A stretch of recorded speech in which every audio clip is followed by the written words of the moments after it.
What's up, cuzzy wuzzies? Hi, hello, Bare Hands here with another Last Epoch, a guide for y'all. This time it's a poison build. It's a poison druid build, so don't want to spend too much time on the introduction and what it is about. Just want to jump straight to it. So without any further ado, let's get into it.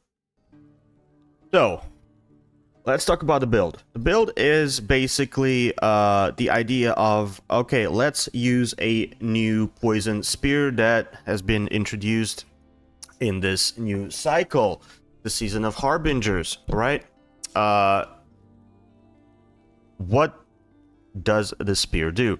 It basically gives us maximum to count of locusts, it gives us plus to our poison skills, and it gives us a bunch of other stuff like attack speed, damage, attack speed and movement speed for locusts.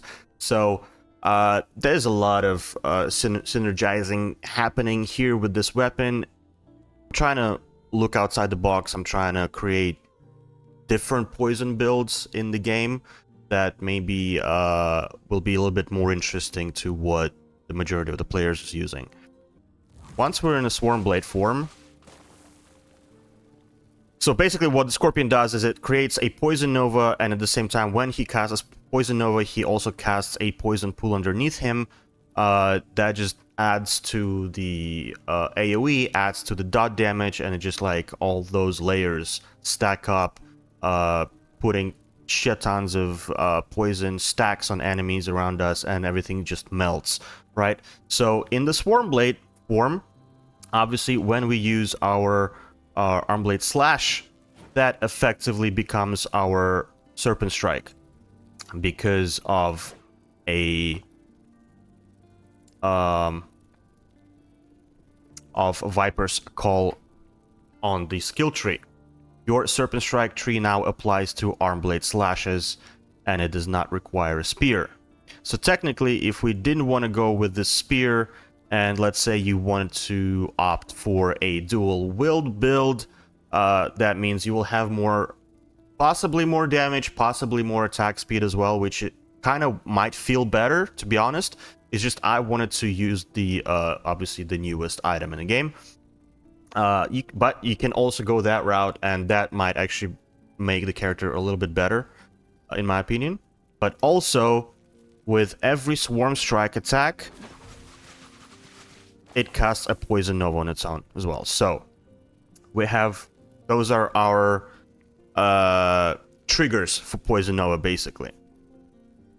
Now for the leveling, I would recommend just forget about everything until you get to Swarmblade form. Just use Summon Thorn Totems, and maybe, I don't know, either Tempest Strike or Gathering Storm as a main skill, but Summon Thorn Totems will carry you until you actually in a Swarmblade and the build actually begins. Because before you get to Swarmblade form, really, the build doesn't function as well, right? Like, you can use Serpent Strike on its own, but it kind of sucks on its own because it doesn't do any AoE damage, so the clear kind of sucks.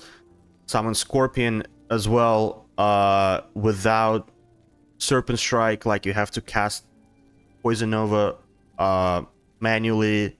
It's kind of clunky. It does it once and then it goes on cooldown. So once you have Serpent Strike available, just stick it into specialization and rush the Venomous Union. That will give you that synergy with the Scorpion.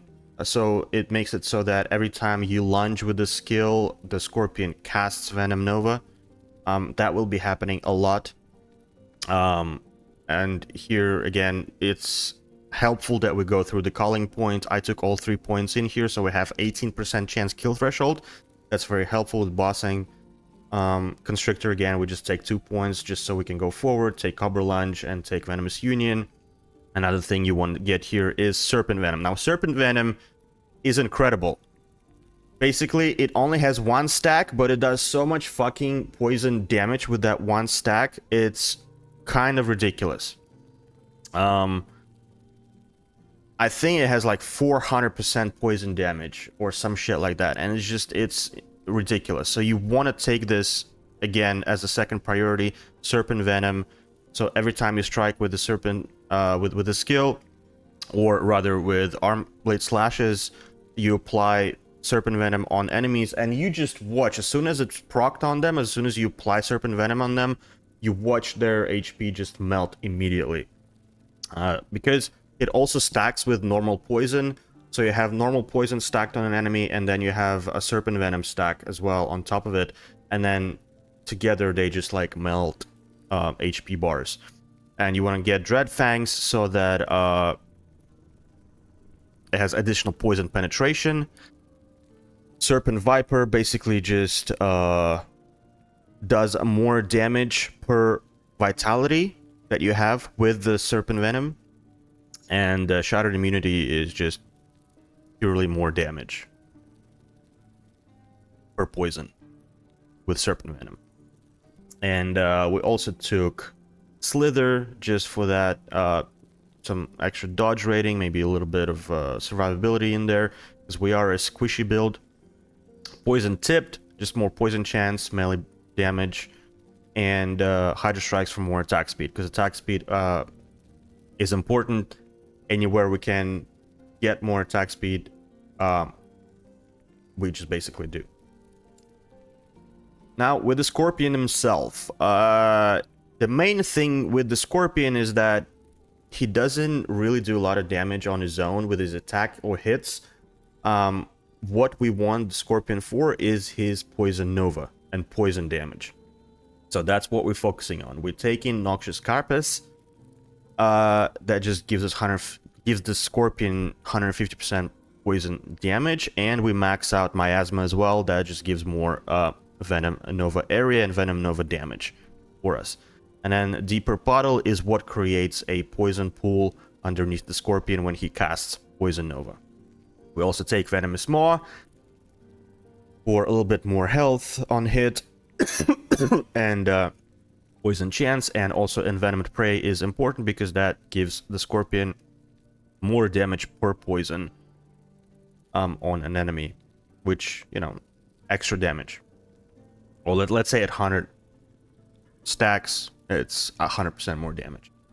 Now, with the survivability of the Scorpion, you will see that depending on obviously the monolith that you're running, depending on the modifiers, Scorpion can die quite often. It depends. It really depends. Like, sometimes I run like 10 monoliths and he doesn't die at all, and sometimes he dies like 3-4 times on the same monolith. It just depends. It's just the Scorpion needs a little bit of help, right? So we went with Steel Carapace, 3 points into Steel Carapace for a physical and poison resistances, and 1 point into Rest for the Wicked for health on kill. Then I have Warcry just for no reason. This is not relevant, just because I was playing around. Essentially, we just need these 4 specializations. This Warcry does nothing when we're in a Swarmblade form, and probably 99% of the time we're in a Swarmblade form. So Warcry is just something that's not relevant here. Now, with the Summon Thorns, Thorn Totems, goddamn, why is it so hard to say? Summon Thorn Totems, what we want to focus is the maximum totem spawned, and we want to get the Titan's Bane, because it just does so much more damage to single target with this. And then the rest is kind of whatever. We took some Eternal Forest for some more health, and we went here for some more poison stuff with some poison chance and poison damage for... Obviously, this is important too for the totem, so they actually apply poison and do poison damage for us. And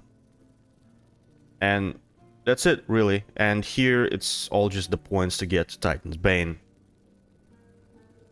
We don't manually summon totems. We summon them on hit through our... through the node on the idol. chance to summon Thorn Totems, 7% chances on hit to summon Thorn Totems. Lastly, Swarmblade form. What we want out of this tree is, first things first, is obviously Viper's Call. This is the first thing you want to take, because that, as we mentioned before, basically makes Armblade Slashes Serpent Strike, right? That's what will allow us to lunge forward onto the enemies and cast Poison Novas and Venom Novas and stuff like that. Then we also took attack speed again. Anywhere we have attack speed, or we can get attack speed, we take it. Poison chance and Locust Poison chance. This is quite good. And then we just went into here. Actually, we went here first. Never-ending Drove. Basically, more damage and more duration with Locusts. Plague of Locusts. This is, again, a poison chance per Locust while Swarm active. And it's active all the time, so we have a lot of poison chance. And Vampiric Mandibles. This is very important for survivability because we just leech so much life when the Swarm is active. And then we come down here for a little bit more damage with all the skills, damage with the Swarm, with the Dive, and a Rage on hit with the Swarm Strike. And then here, basically we come down here to take Inspiring Swarm. That basically means that a random companion ability after Swarm Strike. So that basically becomes our bread and butter skill, because this is what, if we have Locusts out, this is what sustains our Swarm around us. This is what creates it, this is what sustains it, and this is what casts Poison Nova at the same time and deals damage on its own as well. And those are your skill trees, basically. Let's take a look at the passives. Again, the passives will be very straightforward. You start with Gift of the Wilderness. You max that out. I went with Primal Strength, again, to max that out for health regen stuff. Then Hunter's Restoration. Then, obviously, for, health and health restored. And then we want some minion stuff as well. So we take Hunter's Emanation, all maxed out, and then Survival of the Pack for more melee damage and more leech for us and the companions. Or, in our case, the Scorpion. Then, once you ascend, you first want to obviously rush to get the Summon Scorpion, so you want to take 15 points into the Beastmaster. And here what I went with is Feline Bond, just dodge, companion dodge, companion revive range. Here, I don't know, you could do just as well if you went for Ursine Strength.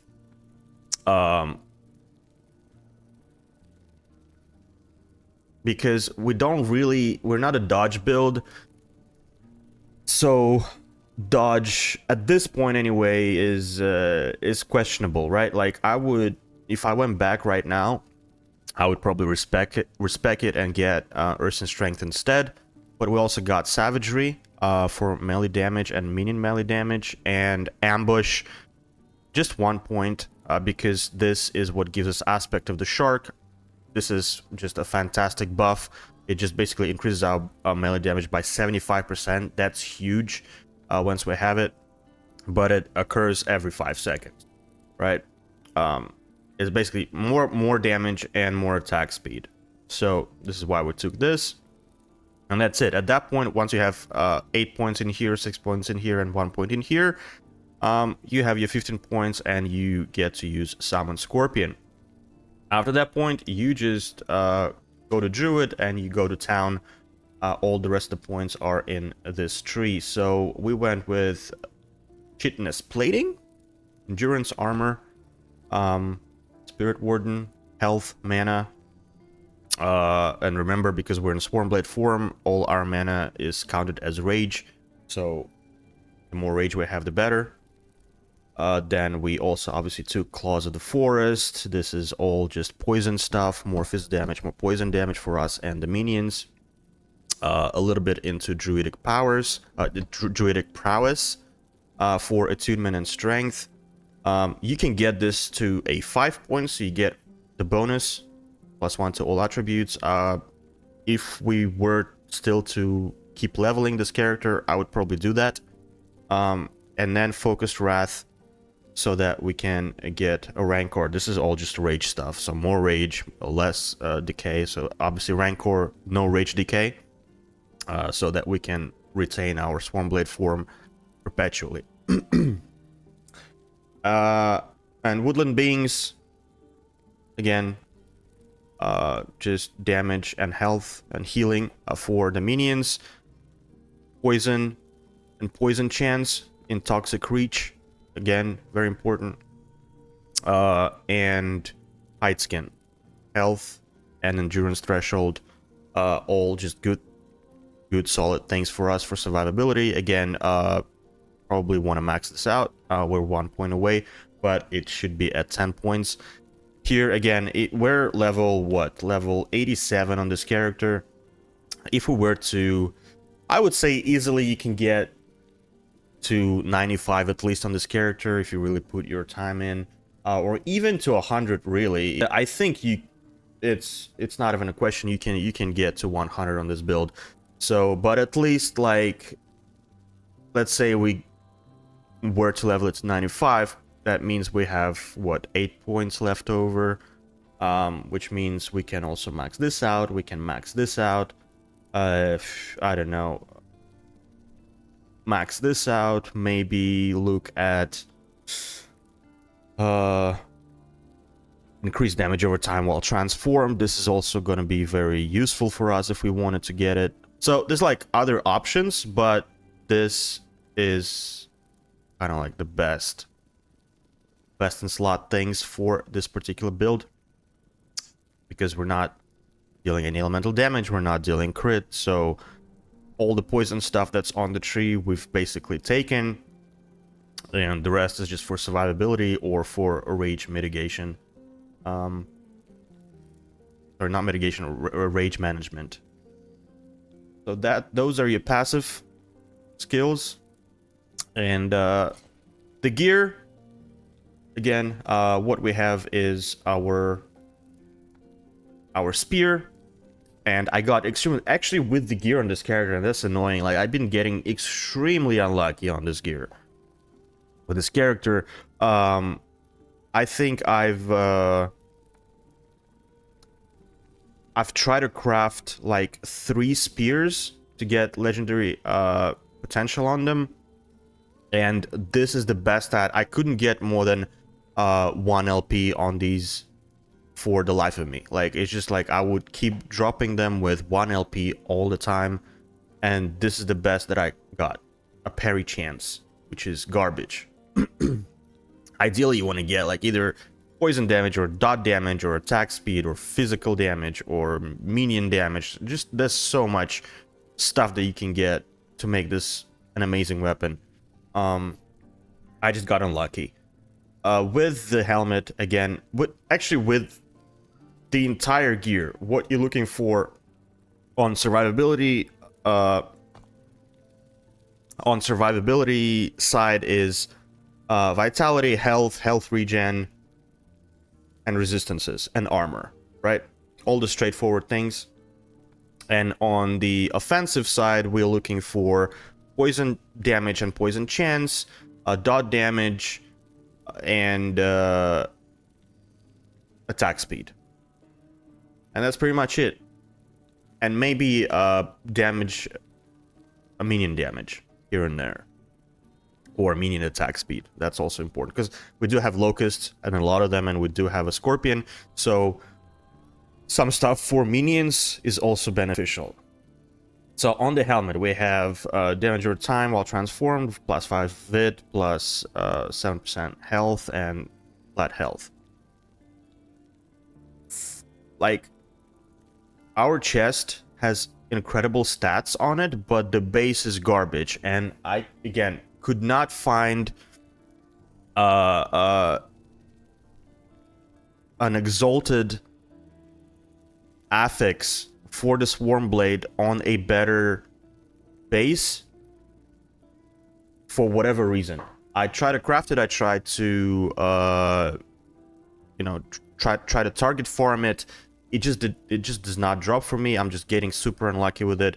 We got this one early on when we started running monoliths, and it's incredible, but the base is kind of garbage. But also, you know, it's not the best because we do have 75% damage reflected on it, which could easily be something else, something better, like maybe more armor even, or something like that. But we do have +3 to Swarmblade form, +17% increased health, 54% physical resistances, and some armor. Yeah. So stat-wise, I kept it until now because we just did not find anything better. Like, losing +3 Swarmblade form is very painful, because we have a lot of good stuff on that tree.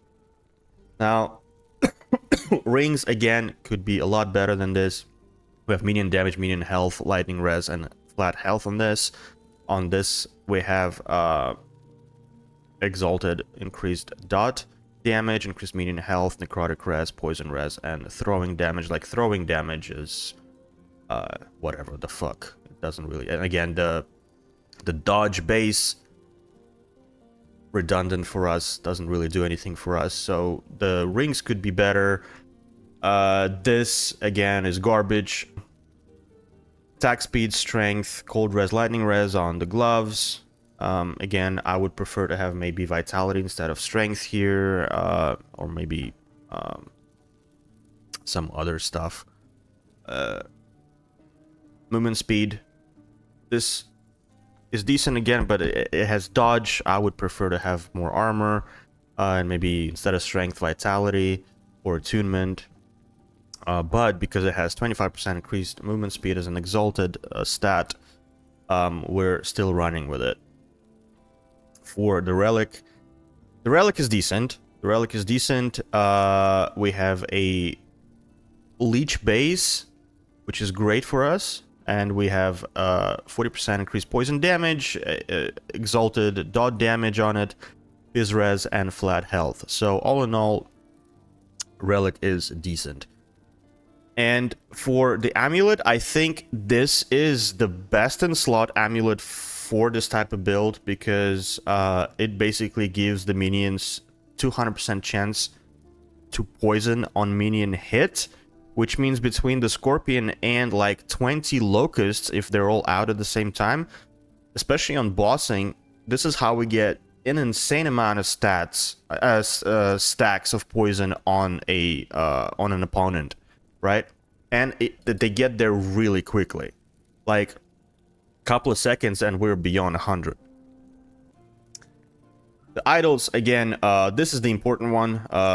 Just I don't know, target farm this, or make sure to have this on as soon as possible. Chance to summon Thorn Totems, because that's just so much more damage to the build. And the rest of the idols are just like basic idols. It's just I'm fixing my resistances and some additional dot damage on them, or poison damage. So nothing really crazy going on here. Again, this character is only level 87, so it's not like I spent a crazy amount of time on this character, but it's the only character that I've created this cycle, and I've had tremendous amount of fun with him. I've not created anyone else because this was just like so much fun. I don't want to play anyone else as of yet. If I had more time to play, I would probably take this character forward. So basically, there's a lot of stuff that's still, as you can see, the gear overall is very mid. So you can take this character a lot more forward. Like right now, this character destroys 100 corruption easily. Like you can farm 100 corruption super chill, right? No problem at all. So it's absolutely cycle start viable. We've even killed 2 Harbingers on this build already with the shit gear that I have on, mind you. 2 Harbingers are down. And this character has unlimited potential, in my opinion. Love this character. You can start it at cycle start, but obviously you, as I explained earlier, you level up with the Thorn Totems until you get to Swarmblade form, and then the build actually becomes the build once you get to Swarmblade form. But you don't really need anything in particular. Like, you don't even need this for this build. Like, you can just go with whatever weapons. You don't require this either. I'm just using those things because I wanted to try the build with this weapon. I wanted to see how this weapon functions. I kind of love it. It works perfectly with this idea of the build. This amulet, again, it works really good for really well for us, but it's not a requirement. Like, you don't have to have this amulet, right? You can have another exalted amulet that may or may not be better than this. So it doesn't really have any requirement in it. You can build it from scratch. You can just enjoy it without having to target farm anything, right? This is the beauty of this build, right? So I hope you enjoyed this video. I hope you enjoyed this guide. We'll be making a lot more poison-based content on this channel, so I hope you're looking forward to that. If you watch this, I appreciate you. If you know how to make this build even better, leave a comment below. I would appreciate it. I will definitely read all the comments, and I will reply if I can. So, again, thanks very much. The video with the Shade of Orobyss at 100 corruption fight is going to be at the end of the video. So, stick around. Thanks, Kaziwazis, for watching. Keep it wild.